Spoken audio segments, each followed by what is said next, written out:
আমার ছেলে মনে হয় পানি খেতে চাইছিল, পুরা মোবাইল ভিতরে দিছে। যখন গোসল করাইছে ভিতর থেকে পুরা মোবাইল বাইর হয়েছে।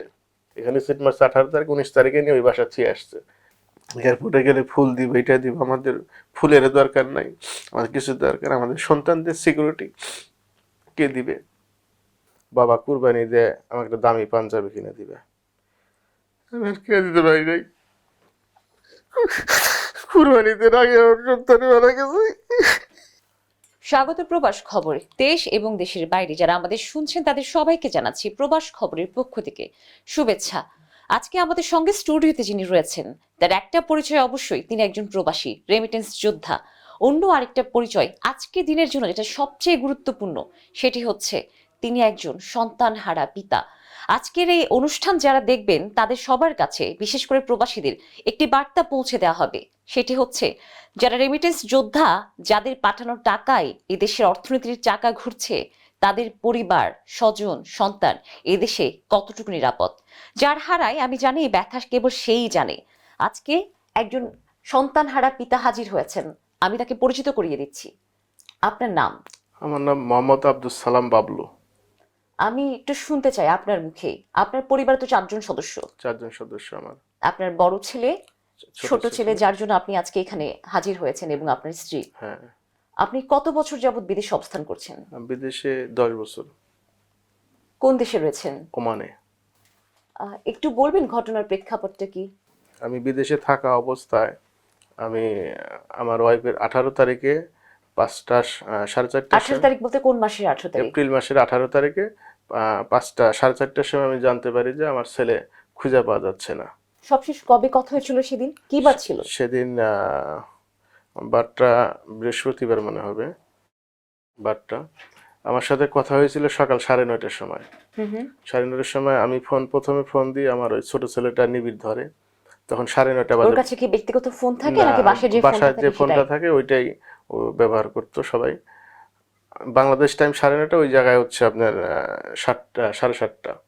যখন ফোন দিই তখন নিবিড় ফোন ধরার পরে বললাম আমি মানে আপনার ছোট ছেলের নাম হচ্ছে নিবিড়, নিবিড়, বড় ছেলের নাম নীরব। নীরব। তো বললাম নাস্তা করছো? কয় নাই, মাত্র ঘুম থেকে উঠছি। তো বললাম যে স্কুল নাই? কয় 21 তারিখ থেকে স্কুল খুলবে, আজকে স্কুল বন্ধ, বলছে প্রাইভেটও বন্ধ। তো বললাম তোমার আম্মু কয় বাসা বাইরে গেছে, আমি ডাকে এনে দেই। তখন তখনই কথা, শেষ কথা ছিল আমার ছেলের সাথে। আর আপনার কি প্রায় এই সময় কথা হতো সন্তানের সঙ্গে? সন্তানের সাথে, আমার ওই ছোট ছেলের সাথে আমার বেশি কথা হইতো, 3-4 বার দিনে কথা হইতো। আপনি ওমানে কি করেন, কোন পেশায়? আমি ওখানে টেইলারি ভিসা আর কি, দর্জি পেশায় আপনি দর্জি একজন। ভিসায়। বাংলাদেশে কি আপনি একই কাজ করতেন? না, বাংলাদেশে আমি কোম্পানিতে কাজ করতাম, আবুল খায়ের কোম্পানিতে কাজ করতাম।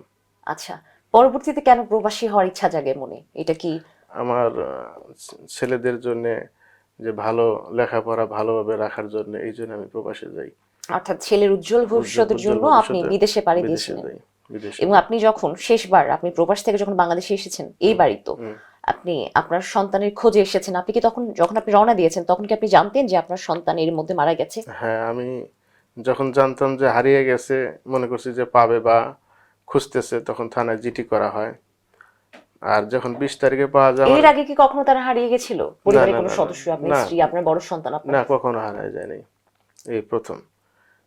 তারপর 20 তারিখে যখন পাওয়া যায়, লাশ পাওয়া যায় আমার বাসার পিছনে একটা গলির মধ্যে লাশ পাওয়া যায়, আমি জানতে পারি। তখন ফোন দিয়ে আরেকজন বলে যে এই কথা। তখন আমি ওখান থেকে টিকিট কাটি আর কি, ইমার্জেন্সি টিকিট কাটি। যখন আপনি খবরটা পেলেন খবরটা তখনকার পেলাম অবস্থা, মানসিক অবস্থা আপনার কেমন ছিল? তখন আমি জানি সেটা আপনি বোঝাতে পারবেন না, ভাষা তখন সেটার জন্য পর্যাপ্ত নয়। তখন আমার পুরা, আমি যে ওখানে আসছি, ওখানে তো আমার সাথে যারা বন্ধু ছিল তারা টিকিট কাটে দিয়েছে, মানে ওই সময় আমার কোনোই ছিল না, এক কাপড়ে চলে আসতে বসছে। ইমিগ্রেশনে কাজ শেষ করছি যখন, তখন রাত মনে হয় বাংলাদেশ 9টা 9:30 বাজে।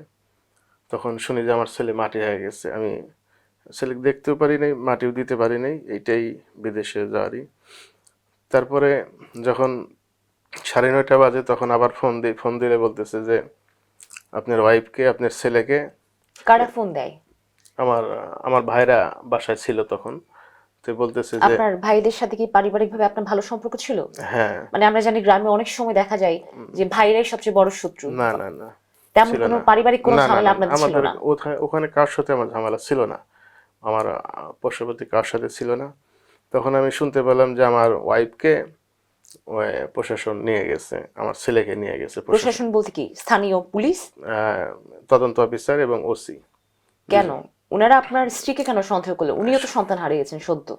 যখন এই আসামির সাথে যখন আলামত পাওয়া গেছে 2 বাসা পরে, আলামত, বস্তা, রক্ত যেগুলো পাওয়া গেছে, আর মানিক নামে একজন ছিল। আমি একটু বলতে চাই, আমি কিছুক্ষণ আগে আপনার পাঠানো কিছু ডকুমেন্টস আমি আসলে দেখছিলাম এবং আমি নিজেই সেটা সহ্য করতে পারছিলাম না। আমি দেখলাম চোখ উপড়ে ফেলা হয়েছে। মানে মরদেহ তো মরদেহ, নৃশংসতার তো একটা মাত্রা থাকে। সমস্ত প্রকার মাত্রা জ্ঞান হারিয়ে কি পরিমাণ অত্যাচার, বিভৎস অত্যাচার করা হয়েছে এই মরদেহের উপর। মানে আমার আমার ছেলের জিহ্বা বাইর হয়ে গেছে, তারপর পেটে চাকু মারছে, ঘাড়ে একটা মারছে, তারপর ডাইন হাত ভেঙে দিছে, মুখে অ্যাসিড ছোড়া হয়েছে, মুখে অ্যাসিড মুখ পুড়িয়ে দেওয়া হয়েছে, এবং একটা হাত পুড়ে দিছে, 2টা চোখ উঠায় ফেলাইছে। প্রচন্ড নির্যাতন করছে আর কি আমার ছেলেকে আর কি। এবং কোনো মানুষ মানবিকতা যার রয়েছে না না, তার পক্ষে এটা করা দূরের কথা, সহ্য করা সম্ভব না, দেখা সম্ভব না। আমি একটু জানতে চাই, আপনি সাধারণ ডায়েরি করেছিলেন নিখোঁজ, আপনাকে প্রথম কে সংবাদটা দিয়েছিল যে আপনার সন্তানকে খুঁজে পাওয়া যাচ্ছে না?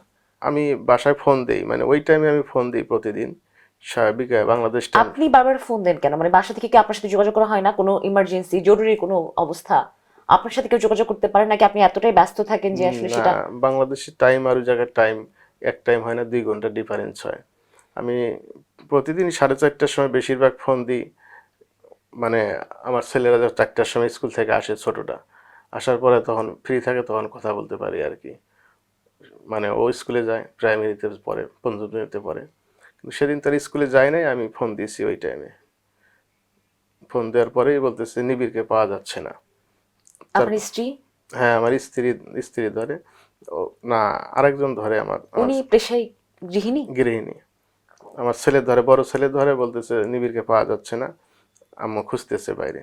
পরে সব এলাকার লোক খুঁজতেছে, আপনি তো তখন বোধহয় এতটা চিন্তিত হননি, আপনি আমি জানি যে ভেবেছেন যে আশপাশে আছে, আশেপাশে খেলছে। খেলতেছে। যখন সন্ধ্যা হয়ে যায়, তারপরে যখন বলতেছে পাওয়া যাচ্ছে না, তখন থানায় একটা জিডি করে, মাইকিং করে। জিডি করার পরে ওসির সাথে কথা হয়েছে, আমার সাথে বিদেশ থেকে কথা হয়েছে, তখন জিডি করে। জিডি করার পর লাশ, এই মানুষ পাওয়া যায় নাই, নিবিড়কে পাওয়া যায় নাই। 2 দিন পরে লাশ পাওয়া গেছে আমার ঘরের এর পিছনে। মধ্যে 2 দিন ধরে আপনাদের মানসিক অবস্থা কি ছিল? দুই আপনারা কি কি 2 দিন খোঁজ করছিলেন, যে কি কি অনুমান 2 দিন করছিলেন যে 2 এখানে দিন যেতে পারে, ওখানে যেতে পারে, আশেপাশের আত্মীয়, এখন পাশের গ্রাম? সব জায়গায় খোঁজা হয়েছে, আর আমার বাচ্চা বেশি বাইরে যায় না, সবসময় বাসার সামনে থাকে। কিন্তু একটা ধারণা ছিল, সবাই বলা বলি বলতেছিল যে কেউ হয়তো রাখছে, রাখার পরে হয়তো টাকা পয়সা চাইতে পারে, বা এরকম একটা ধারণা ছিল। মানে অপহরণ? অপহরণ, জিম্বি করে, এই একটা আশায় ছিলাম যে হয়তো টাকা আপনি পয়সা। প্রবাসী, ধারণা করা হয় ধারণা প্রবাসীদের ছিল, অনেক টাকা, তো সেক্ষেত্রে যদি সন্তানকে অপহরণ করা যায় অনেক টাকা অপহরণ বাবদ চেয়ে নেওয়া যাবে। যে না, এইভাবেই ছিল।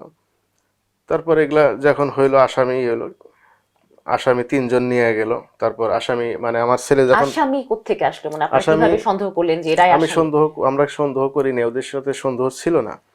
কিন্তু যখন আসামি পাওয়া যায়, আসামির সাথে যে আলামতগুলা, পুলিশ তখন আমার 2 বাসায় পরের বাসায় ওই আলামতগুলা পায়, মানে মাছি, আমার বাচ্চার শরীরে মাছিগুলা, এই মাছিগুলা উঠতে উঠতে ওই বাসায় গেছে। মানে আপনার পাশে, প্রশাসন, পাশের বাসা? 2 বাসা পরে, 2 বাসা পরে প্রশাসন যায়, দেখে যে বস্তা টস্তা, রক্ত মাখা, ওগুলা সব ওই জায়গায় আছে সব। তখন একজন মানিক নামে একজনকে দেখে যে, মানিক উনি কে?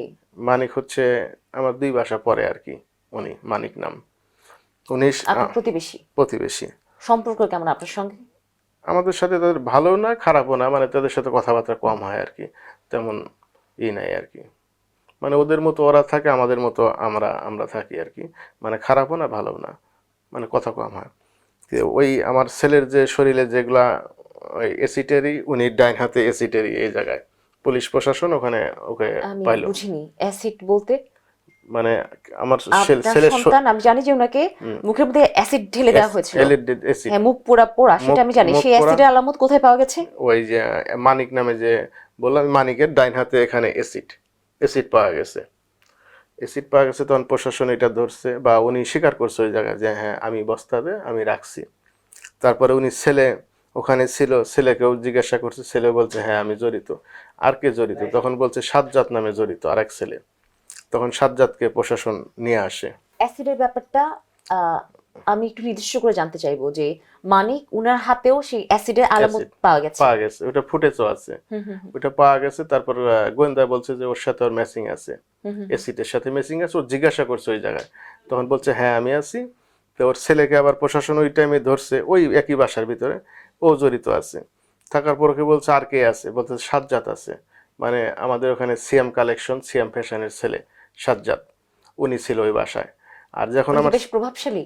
হ্যাঁ খুব প্রভাবশালী। মানে আপনাদের সাথে পারিবারিকভাবে কোনো সম্পর্ক রয়েছে? পারিবারিকভাবে কোনো সম্পর্ক আমাদের সাথে কিছু নাই, কিন্তু যখন জড়িত হয়ে গেছে উনি প্রভাবশালী, মানে পয়সার দিক দিয়ে প্রভাবশালী আর কি, না আমি বুঝলাম ক্ষমতা। না, আমি একটু জানতে চাই। মানে আপনার কাছে তো কোনো গুম খুন বা অপহরণের জন্য কোনো ফোন কল যায়নি, না কোনো কোনো, টাকা চাওয়া না না হয়নি। না কোনো খবর আপনার এখানে। ছেলে যে কিনা কেবল ক্লাস 5-এ, ওকে তো আসলে এত নির্মম নির্যাতন ওকে কেন করা হলো শুধু শুধু? এখানে আমার পার্শ্ববর্তী আরেক ছেলে আছে, নূর নামে এক ছেলে আছে। ওই ছেলেকে ওই যে মাহিম নামে, নূর কি একই বয়সের? না নূর একটু বড়, তে আচ্ছা। ওই মাহিমদের সমান আর কি। তে ওকে পুলিশ লাইনের কাছে মারা ফেলাবে আর কি, মাহিমরা চক্রান্ত করছে ওকে মারবে। মাহিম হচ্ছে আরেকজন ছেলে আপনাদের প্রতিবেশী? মাহিম এরা হচ্ছে একই? মাহিম হচ্ছে মানিকের ছেলে। আচ্ছা মানিকের ছেলে সাজ্জাদ হতেছে ওই মানিকের শালা, মানে এরাই এরা। আর যেটা নূর বলতেছি, নূর হচ্ছে পার্শ্ববর্তী আরেকটা ছেলে।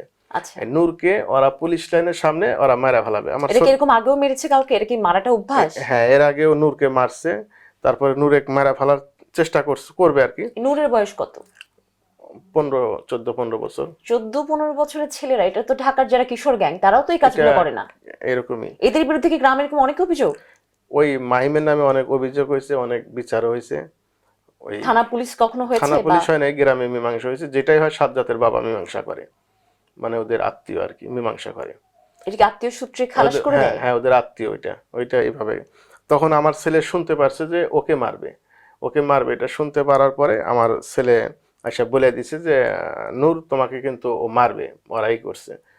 মানে এটা ওর ছোট ছেলে ও জাস্ট শুনতে শুনছে, পেয়েছে ওইটা যে বলে দিছে। নূরকে মারবে। হ্যাঁ আচ্ছা তারপর? এটা এসে বলে দিছে, বলে দেওয়ার পরে এটা গ্যামজাম হয়েছে এলাকায়। মানে ও নূরকে বলে দিয়েছে যে নূরের তোমাকে কিন্তু ওরা মারবে? নূরের মাকে বলে দিছে যে আচ্ছা। আপনার ছেলেকে মারবে।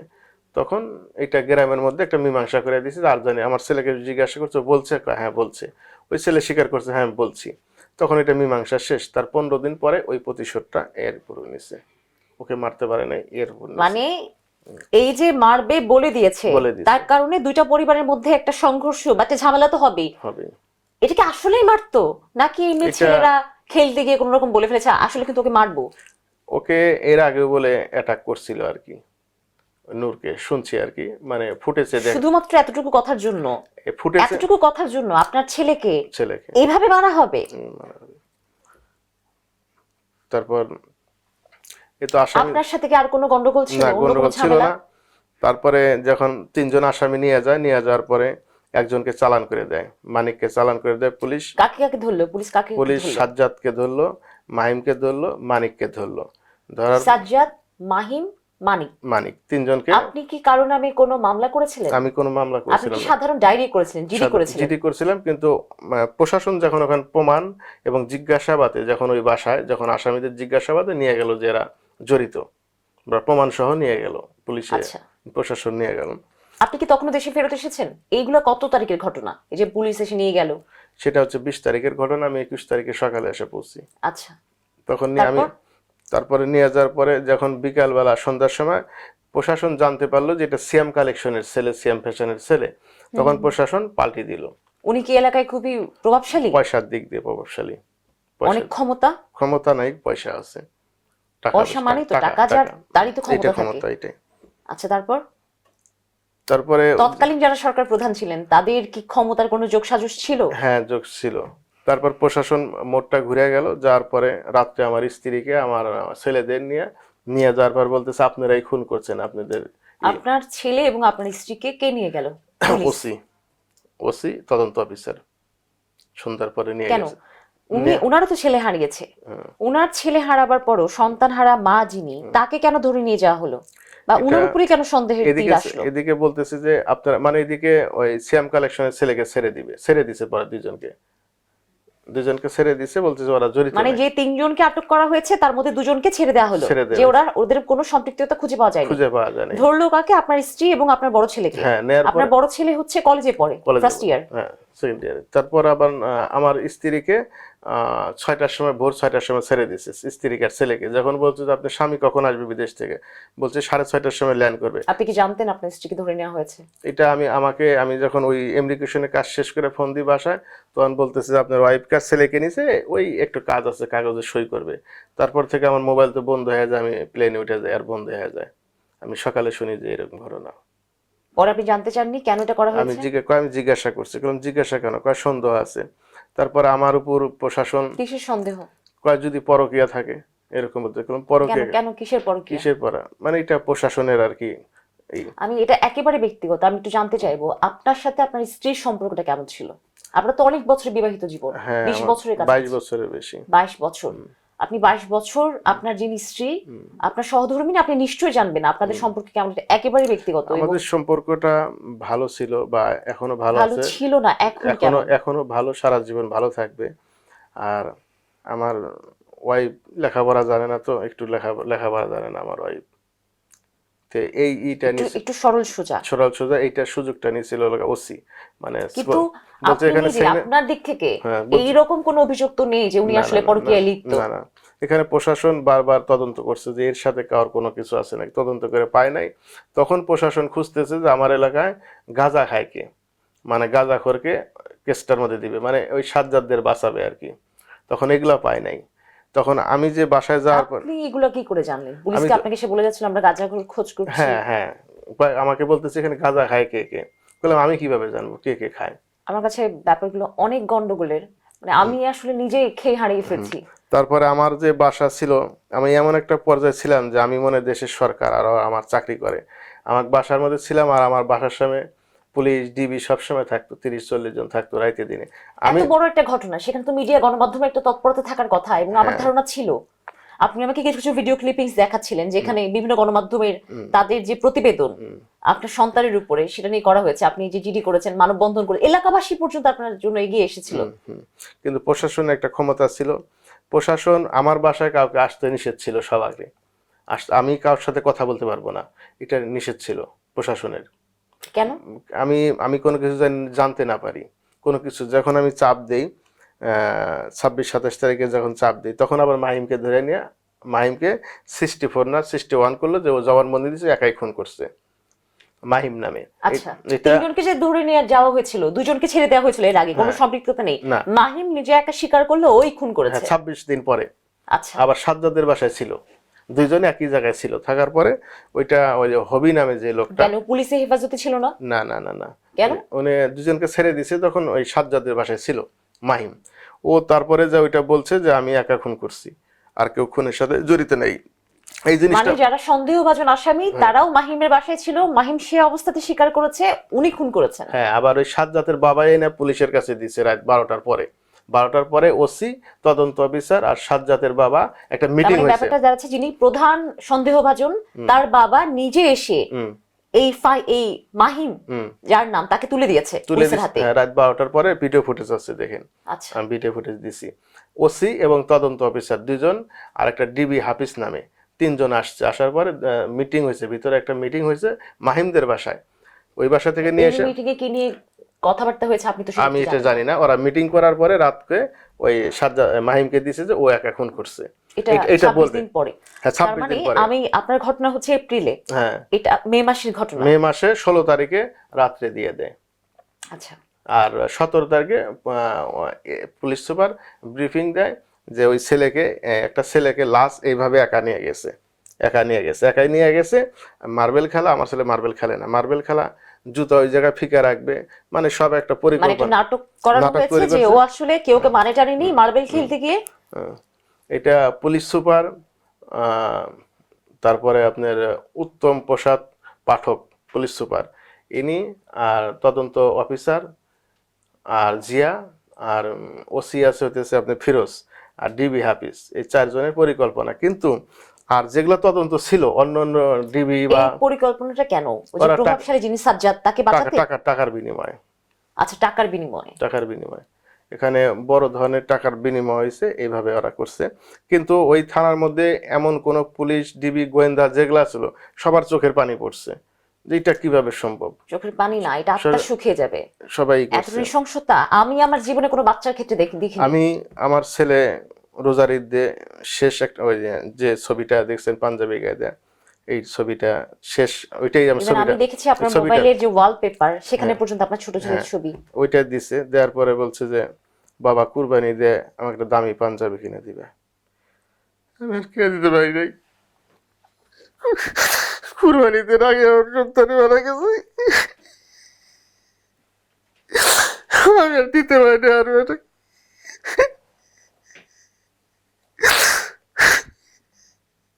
আমার ছেলে কত স্বপ্ন ছিল, বাবা এটা আইনো এটা আইনো।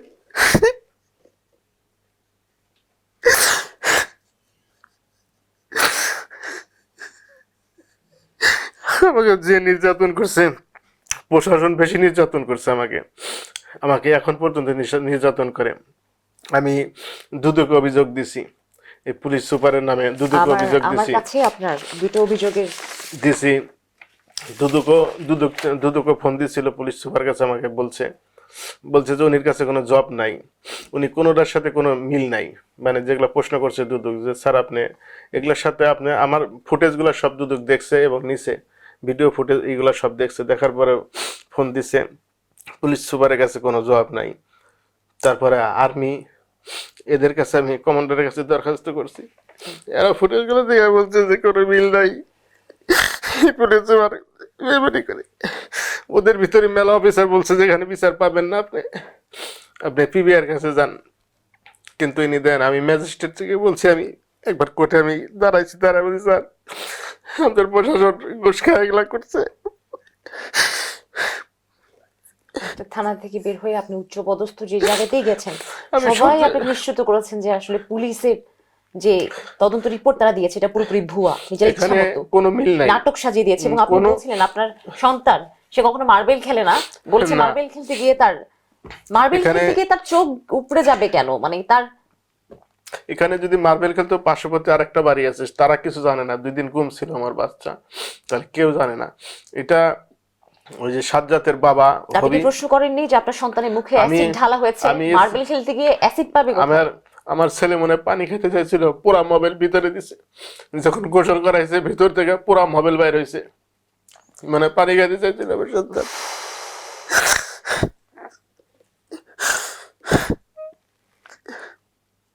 আমরা প্রবাসী না, খুব এই সন্তানের জন্য বিদেশে যাই, স্ত্রী সন্তানের জন্য যাই, আমরা রেমিটেন্স এই দেশের জন্য দেই। আমরা তো দেশে বলি না যে আমাদের সরকারি চাকরি দিতে হবে, আমাদের টাকা দিতে হবে, পয়সা দিতে হবে, কখনো আমরা বলেননি। কখনো বলি না। আপনারা উল্টো টাকা দেন, টাকা পাঠান। আর আমাদের আজকে এই অবস্থা, আমাদের সরকার প্রতিটা সরকারই বলে এই করবো ওই করবো প্রবাসীর জন্য, এটা করবো ওইটা করবো, এয়ারপোর্টে গেলে ফুল দিব, এটা দিব। আমাদের ফুলের দরকার নাই, আমাদের কিছু দরকার, আমাদের সন্তানদের সিকিউরিটি কে দিবে? আমাদের টাকা পয়সা তো চাই না সরকারের কাছে, আমরা গভর্নমেন্ট চাকরিও চাই না যে আমাদের গভর্নমেন্ট চাকরি দিতে হবে, এটা দিতে হবে, কিছু না। আমি রাষ্ট্রের দায়িত্ব আমাকে বিচারটা দেওয়া, আমার সন্তান গেছে, সে বিচারটাও পাইতেছি না, সেটাও তালবাহানা।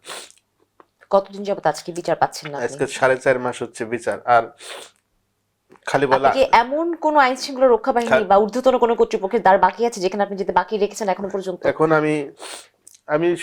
আমরা তো আপনি তো গোয়েন্দা থেকে শুরু করে আপনি সব জায়গায় গেছেন, আপনি দুদকে, যে আমার কাছে দুটো ডকুমেন্টস রয়েছে যে আপনি সেনাবাহিনীর কর্মকর্তা বরাবর একটা চিঠি লিখেছেন সঠিক তদন্ত করার জন্য, এবং দুদকের যে উপপরিচালক তার বরাবর আপনি একটা চিঠি একটা লিখেছেন। দিচ্ছি আমি। এখানকার রেজাল্ট গুলো কি আসলো? ওরা কি আপনার সাথে এখানে- যোগাযোগ করেছে? আমাকে দুদকে বলছে যে এটা তো পুলিশ কেস, দেখে আমি কতটুকু পারি আর কি, আমি তো পুলিশ কেস, দুদকের উনি আবার সব মামলায় তো পুলিশ কেসই হবে। তখন দুদক কথা বলছে, বলার পরে বলছে স্যার উনিকে সঠিক তদন্তটা দিয়েন, সঠিক ন্যায় বিচারটা দিয়েন, উনি ফোনে বলছে। তো উনি কোনো উত্তর দেয় নাই, পুলিশ সুপার কোনো উত্তর, হা না কোনো উত্তর দেয় নাই, না দিয়ে কাটে দিছে। ওই পুলিশ সুপার উনি কি এলাকায় খুবই প্রভাবশালী? এলাকা প্রভাবশালী না, ক্ষমতার অনেক দাপট, অনেক দাপটে। ক্ষমতার অনেক অনেক আগে থেকে ছিল আর কি। তাই আমি মনে করছি এই সরকার আসলে হয়তো উনি একটু চেঞ্জ হবে, কিন্তু উনির ভূমিকা উনি ঠিকই একই। কিন্তু পুলিশ সুপার আমাকে স্বীকার করছে, ওর সাথে 2বার মিটিং হয় আমার সাথে। যেদিন মাহিমকে ধরে তার পরের দিন 17 তারিখ ছিল, তখন আমি পুলিশ সুপারের কাছে আমার ওয়াইফ সহ ওখানে আপনার ক্রাইম ব্রাঞ্চের এডিশনাল এসপি ছিল, সবাই ছিল, সবার সামনে পুলিশ সুপার আমার হাত জড়ায় ধরছে। আমি যখন বলতেছি, আপনি কি বলতেছেন আমি জানি, বললাম কি বলতে, আপনি বলতেছেন যে ও জড়িত আছে, তো আমি আরেকটা তদন্ত করাই। তো বললাম যে ঠিক আছে স্যার, আরেকটা তদন্ত করাম। এই পর্যন্ত কতটা তদন্ত রিপোর্ট বেরিয়েছে? তদন্ত যতগুলা তদন্ত আছে সবগুলা তদন্ত একরকম আসে, কিন্তু পুলিশ সুপারের যে তদন্ত, পার্সোনালি তদন্ত, ওইটা খালি আলাদা, মানে ওইটার সাথে কোনোটার সাথে মিল নাই। লাস্ট যখন আমার ঈদের আগে, কুরবানি ঈদের আগে পুলিশ সুপারের সাথে আবার মিটিং হয়, পুলিশ সুপার হাত ধরে মাপ নেয় আমার কাছে, ওসি এবং এডিশনাল এসপির সামনে মাপ নেওয়া বলতেছে, আপনি যেটা আমাকে বলতেছে আপনি যেটা বলছেন সেটাই ঠিক, আমি যেটা করছি সেটা ভুল হয়েছে সেটা। তো আপনি কোনো সাংবাদিকের সাথে কথা বলবেন না, আমার শুরু থেকে এইটাই, কোনো সাংবাদিক এবং বাইরের লোকের সাথে কথা বলেন, যেটা কথা বলে আমার সাথে বলবেন, ওসির সাথে বলবেন, এই দুজনের সাথে কথা বলে আর কারোর সাথে বলবেন না। তো আসামি আজকে কালকার মধ্যে ধরে নিয়ে আসবো। ফুটেজ আমাদের কাছে আসছে, এই যে তো পুলিশ সুপার স্যার বলতেছে ফুটেজ, আমি বললাম স্যার ফুটেজ আসলে কি ফুটেজ আপনাদের হাতে এসেছে? ফুটেজ অনেক আগে আসছে, আরো 1.5 মাস আগে আসছে ফুটেজ, কিন্তু উনিরা গোপন করে রাখছে। যারা তৈরি করছে তারাও জানে, সবাই জানে, থানার একটা মানে কনস্টেবল বন্ধু সবাই জানে যে এটা একটা মানে চক্রান্ত খেলতেছে স্যার, সবাই জানে, ওরা চুপে চুপে সবাই জানে। সবাই আমাকে বলে এটা কোনোদিন মেনে নিবেন না, আপনি এখানে দুর্নীতি করতেছে এরা। তারপরে উনি বললো যে কাল পরশুর মধ্যে জান আপনি ধরে নিয়ে আসবে, যেহেতু আমাদের কাছে প্রমাণ আছে। আর নিয়ে আসে নাই, এ পর্যন্ত নিয়ে আসে নাই। যখন আমি 25 তারিখে, এই যে এই অক্টোবর মাসে, এই যে এই মাসে আগস্ট মাসে 25 তারিখে আমি একটা মানববন্ধন করতে চাইছি, সবাইকে জানাইছি। 24 তারিখে রাইতে করছে কি সাজ্জাদকে ধরে নিয়ে গেছে এই পুলিশ সুপার, 1 ঘন্টার মধ্যে নিয়ে গেছে। মানববন্ধনটা কোন মাসে হয়েছিল? এই মাসে করতেছি, আর একটা প্রথমে করছি, জুনে করছি। আমি ওটার একটু ভিডিও ক্লিপ দেখছি, আমি কোন একটা টিভি চ্যানেলে ব্যানার আমি দেখেছিলাম যে তারা এটা কভার সেটা করছে। সময় টিভিতে আছে আর অন্যান্য চ্যানেলে এতে আছে, তারপর পত্রিকা, অনেক পত্রিকাতে আছে। আপনি গুগলে নিবিড় লেখা সার্চ দিলে বহুত বারে বহুত সাংবাদিক লিখতেছে, কিন্তু কিছু করতে পারতেছে না। এই পুলিশ সুপারের সাথে কিছু পারে না।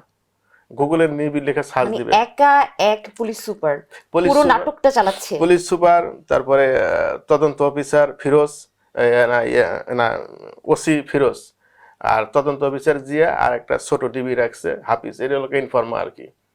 একে আমাকে ওই ডিবি একই কথা, 4-3 জনের একই কথা আমাকে বলতেছে কি একজন নিয়ে খুশি থাকেন না, মানে ডিবি বলতেছে, বললাম কেমন, এটা কি আমার উনি লাভ, বলার কে? এটা আপনার কি লাভ কয়টা লস? সন্তান থাকবে, আপনি কাকে নিয়ে সুখে থাকবেন, এটা উনি বলার কে? ও যদি না স্বীকার করতো তাহলে কি করতেন, একটা নিয়ে থাকেন। তদন্ত অফিসারে গেছি, সে বলতেছে একটা নিয়ে সুখে থাকেন, এটা নিয়ে থাকেন। একটা বলতে কি আপনার একটা সন্তান নিয়ে সুখে থাকেন? না না, ওই একজন যে আসামি, হ্যাঁ হ্যাঁ, কয়েকটা নিয়ে সুখে থাকেন, আর গুলোর দরকার কি, একটা হইলে হইলো। আর ওসি বলতেছে এরকম করলে তো বিচারই পাবেন না, অনেক বিচার নষ্ট হয়ে গেছে। বললাম স্যার আমি নষ্ট হয়ে দেখতে চাই।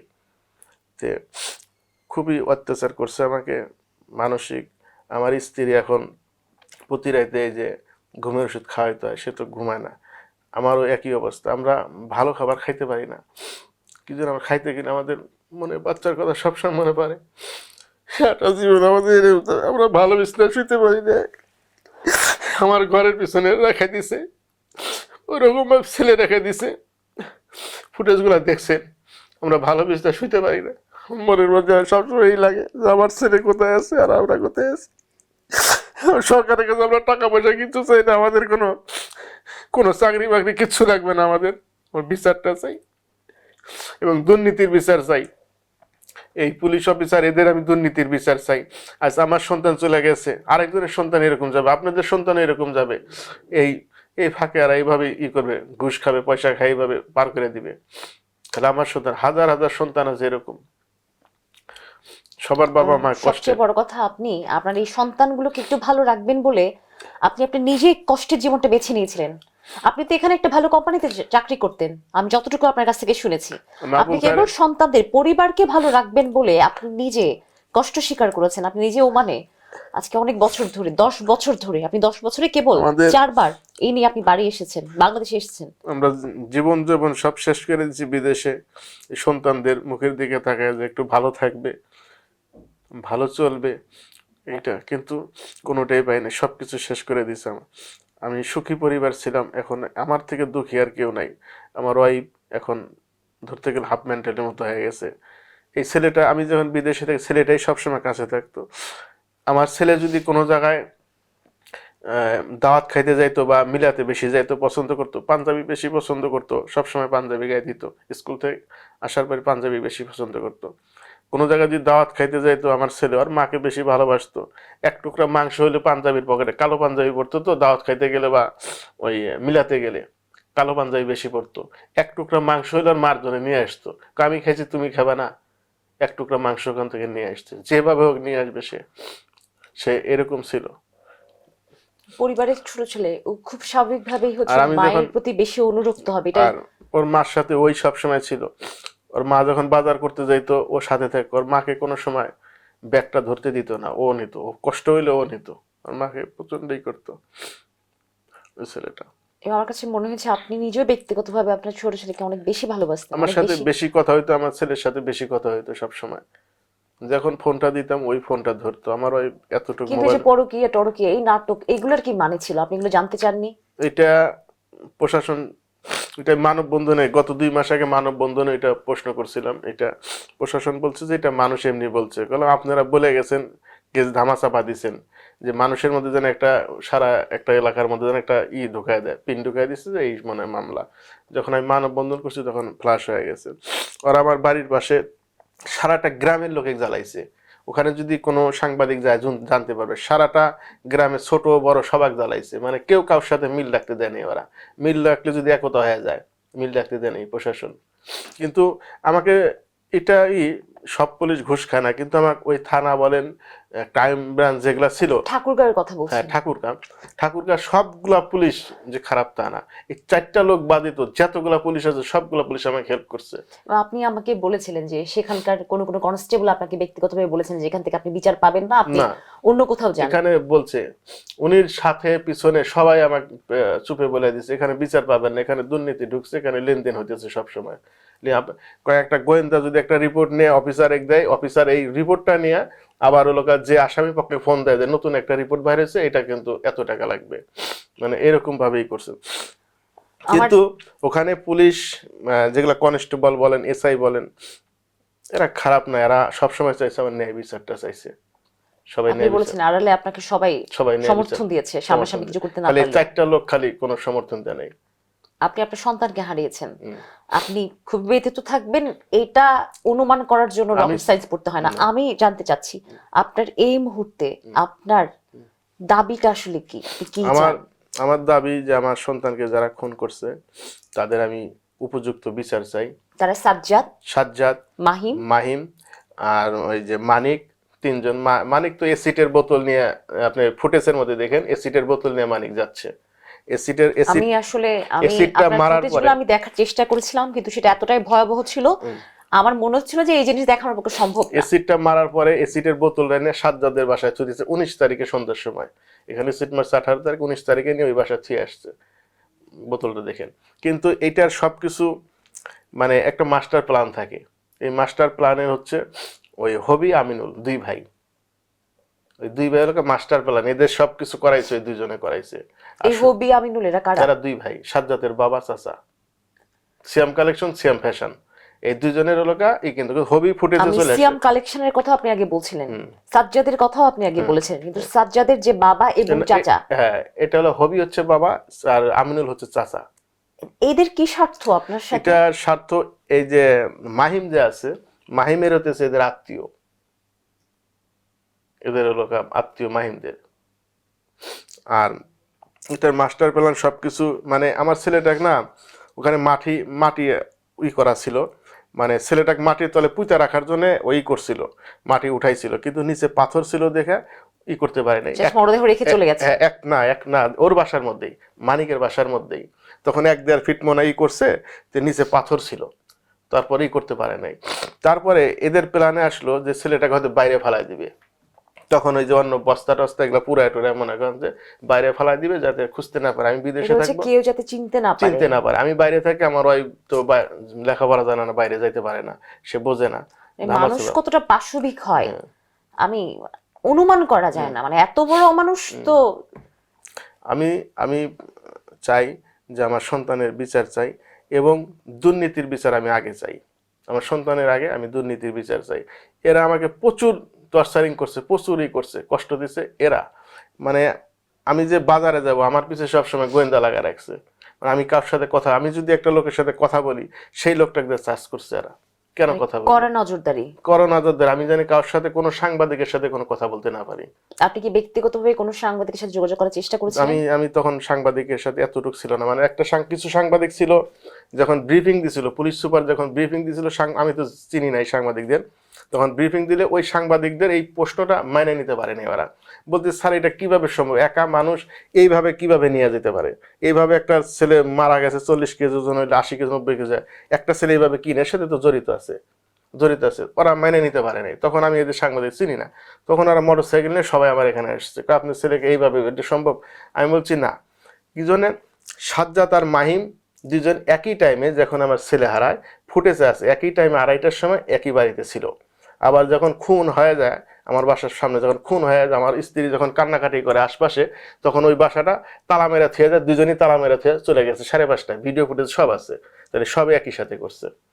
তাহলে দুজন একই সাথে ছিল বা তিনজন একই সাথে ছিল, একজন আসামি হইলো একজন হইলো না, এটা তার কেমন? মানে এখনো পর্যন্ত যা যা ঘটনা ঘটেছে সবকিছু প্রমাণ তথ্য আপনার হাতে রয়েছে, সব ফুটেজ আছে পর্যন্ত রয়েছে আমার কাছে। তারপর আপনি বিচার পাচ্ছেন না। আমি অবাক হয়ে যাচ্ছি, আপনার কাছে সব প্রমাণ থাকার পর আপনি বিচার পাচ্ছেন না। আর যাদের কাছে প্রমাণ নাই তারা কি এই জীবনে কখনো বিচার পাবে? এই ঘটনার বিচার পেত? আর পুলিশ সুপার যে ব্রিফিংটা দিছে আপনি দেখবেন, যে ব্রিফিংটা দিছে পুলিশ সুপার 3টা কথা বলছে, জুতা ফিকে দিছে এই জায়গায়, লাশটা নিয়েছে এইভাবে, মার্বেল থইছে। আমি পুলিশ সুপারকে চ্যালেঞ্জ করি, 3টা প্রমাণে যদি একটা প্রমাণ পুলিশ সুপার দেখাতে পারো আমি কেস ছেড়ে দিব। এই কেসের মধ্যে আমি নাই, কেস আমি ছেড়ে দিব। এটা 3টা প্রমাণ, 3টার মধ্যে যদি একটা প্রমাণ যদি দেখাইতে পারে যে আমার ছেলে এই কাজটা করছে, উনি যে ব্রিফিংটা দিছে, তাহলে আমি কেস থেকে আমি উঠে যাব। তাহলে কতটুকু আমি ওর প্রতি আমি, আমার প্রমাণগুলো সঠিক, ওর প্রমাণগুলো ঠিক নাই, ওগুলো সব বানানো না। আমি যতটুকু জানি আপনি আজকে ঠাকুরগাঁও থেকে আপনি সকাল 11টায় আজকে ঢাকাতে এসেছেন। হ্যাঁ, কালকে আমি 8টা 8:30টায় রওনা দিছি রাত্রে, এখানে সকালে পৌঁছে গেছি আমি। এরপর আপনার পরবর্তী পদক্ষেপ কি হতে যাচ্ছে? আমি পদক্ষেপ এটাই, আমি নতুন সরকারের কাছে এটাই আমার দাবি যে আমি জানি সঠিক বিচার পাই এবং দুর্নীতির বিচার চাই। আমার সন্তান চলে গেছে, আমার সন্তান ফেরত পাবো না, আরো লাখো লাখো সন্তান আছে আমার নিবিড় চলে গেছে। সন্তানের সঙ্গে যে পাশবিক অত্যাচার করা হয়েছে সেটাও তো ক্ষমার অযোগ্য। এটা মরদেহ কেউ মারা গেছেন সেটা একটা বিষয়, কিন্তু খুন করা, হত্যা করা, তারও তো একটা ধরন রয়েছে। ওরা তো সমস্ত সীমা অতিক্রম করে গেছে, নিষ্ঠুরতার একটা মাত্রা থাকে। এটা পৃথিবীতে এরকম আছে কিনা, এরকম খুন হয়েছে কিনা আমি জানি না। একটু বাচ্চার প্রতি মানুষ মার্ডার করে, এটা একটা জিনিস। যে ছেলেটা হয়তো পানি বা কোনো কিছু করছে, তার মুখের মধ্যে যখন পোড়া মোবাইল বাইর হয়েছে, এর থেকে আর কি কষ্ট আছে? চোখ 2টা উঠায় ফেলাইছে, চোখ 2টা নাই, কিন্তু এগুলা সব গোপন করছে পুলিশ সুপার ব্রিফিং এ দেখেন, ব্রিফিং এ বলছে কি যে ছেলেটা মার্বেল খেলছে, গলায় চিপ দিছে, মারা গেছে। আপনার ছেলে বয়স কি বলে 11 বছর? 12 বছর পার হয়েছে, যে গলায় চিপ দিছে, মারা দিছে। আর পুলিশ সুপার সব গোপন করছে, এসিড মারা, চোখ উঠানো, হাত ভাঙা, এগুলো সব গোপন করছে পুলিশ সুপার। গোপন করে ওইটা চালাই দিছে এইভাবে পুলিশ সুপার। মানে একটা 12 বছরের সন্তান পৃথিবীর সমস্ত নৃশংসতা নিয়ে সে মারা গেছে। আমি চাই যে এদের বিচার আমি চাই। কি জন্য এদের হাতে দেখেন আরো অনেক, এরা এই জায়গা ঠাকুরগাঁ থেকে আরেক জায়গায় ট্রান্সফার হবে, আরেক জায়গায় গেলে আরেক জায়গায় বাচ্চা, এরা ঘুষ খাবে, এরা ক্ষতি করবে। আপনি তো ঢাকাতে এসেছেন, এবং আপনি আপনার পরবর্তী পদক্ষেপটা কি? আপনি কি আইনি লড়াই করতে যাচ্ছেন? আমি পরবর্তী পদক্ষেপ আমি ইয়েতে যাব, প্রধান উপদেষ্টার ইয়েতে যাব, আমি বিচার চাব, প্রধান উপদেষ্টার ইয়েতে যাব, প্রধান উপদেষ্টার কার্যালয়ে যাব, তেজগাঁওতে যাবেন? হ্যাঁ যাব, এবং ওখানে সাক্ষাৎ করার চেষ্টা করব আমি, যে আমি প্রবাসী, আমরা রেমিটেন্স দেই। আপনার একটা ব্যানার প্ল্যাকার্ড দেখতে পাচ্ছিলাম, আপনি সেটা নিয়ে দাঁড়াবেন? সেটা নিয়ে দাঁড়াবো যে আমরা প্রবাসীরা, আমাদের কোনো দাবি নাই। মানুষ অনেক দাবি নেই, আমার কোনো দাবি নাই, এইটা দিতে হবে ওইটা দিতে হবে, আমার কোনো দাবি নেই, বিচার চাই, এটাই আমার দাবি। আমরা সারা জীবন খালি প্রবাসী থেকে যাবো, আমরা কি বাংলাদেশের নাগরিক না? আমি কিছু বলবো না। আর আমি একটা বিষয়, আপনাকে অনেক প্রবাসীরা শুনতে পাচ্ছে, আপনি তো একজন সন্তানহারা, আপনি অনেক প্রবাসীরা রয়েছেন, তারা চিন্তা করে যে কোনো সন্তানই হচ্ছে তাদের সন্তান, কারণ আপনাদের মধ্যে ওই যে একটা আবেগের বন্ধন সেটা রয়েছে বলে আমি বিশ্বাস করি। আপনি যদি তাদেরকে উদ্দেশ্য করে কিছু বলতে চান এই আমরা মুহূর্তে যারা আমি বিদেশে চাই অবস্থান করছেন। আমি প্রবাসীদের বলতে চাই যে সবাই তো কষ্ট করে বিদেশে, বিদেশের কষ্টটা তো আমরা বুঝি। প্রবাসী আমরা একা রান্না করে খাই, একা সব কিছু করতে হয়, সব কিছু করি। সবার মূল একটাই যে স্ত্রী সন্তান ভালো থাকার জন্য আমরা সব কিছু ত্যাগ করি। যে সবাই প্রবাসীদের একটু বলতে চাই যে আমার বিচার যেন সঠিক হয়, সবাই জানি পাশে থাকে, আমি জানি বিচারটা সঠিক পাই, বা সবার স্ত্রী সন্তানের প্রতি সবাই জানি খেয়াল রাখে, কি জন্য দুষ্কৃতীরা সবসময় পাশে থাকে, আশপাশেই আছে। আর বাংলাদেশে প্রবাসীর সন্তান বলতে না, সবার সন্তান এক সমানই। আরও লাখো লাখো সন্তান আছে বাংলাদেশে আছে, সবার সন্তানই এরকমই। আমার যেরকম লাগতেছে সবার সন্তানই মা বাবা সব এমনই লাগতেছে। তো সবাই জানি আমার সাথে থাকে, যে আমি বিচারটা জানি সঠিক পাই, আর এমন বিচার জানি হয় যাতে পরবর্তী কোনো মানে দুষ্কৃতীরা জানি এরকমভাবে জানি কোনো অপরাধ না করে। আর এই অফিসারদের এমনও বিচার চাই যে পরবর্তী পুলিশ প্রশাসন যেন চিন্তা করে, পরবর্তী কোনো দুর্নীতি করে যেন চিন্তা ভাবনা করে যে এটা সম্ভব না, এরকম জানি করে। আমি এটাই দাবি। আপনার জন্য অনেক বেশি শুভকামনা থাকলো। আপনি যেন আপনার এই বিচার, এই সারা দেশ যেন আপনার সঙ্গে থাকে এবং আপনি যেন আপনার প্রকৃত ন্যায় বিচার যেন পান। আপনাকে অনেক ধন্যবাদ। আপনাকেও ধন্যবাদ। প্রবাস খবরের সঙ্গেই থাকুন। প্রবাসীদের সুখ দুঃখ আনন্দ বেদনা সব কথাই আপনাদেরকে বিভিন্ন গল্পে বিভিন্ন এপিসোডে জানানো হবে।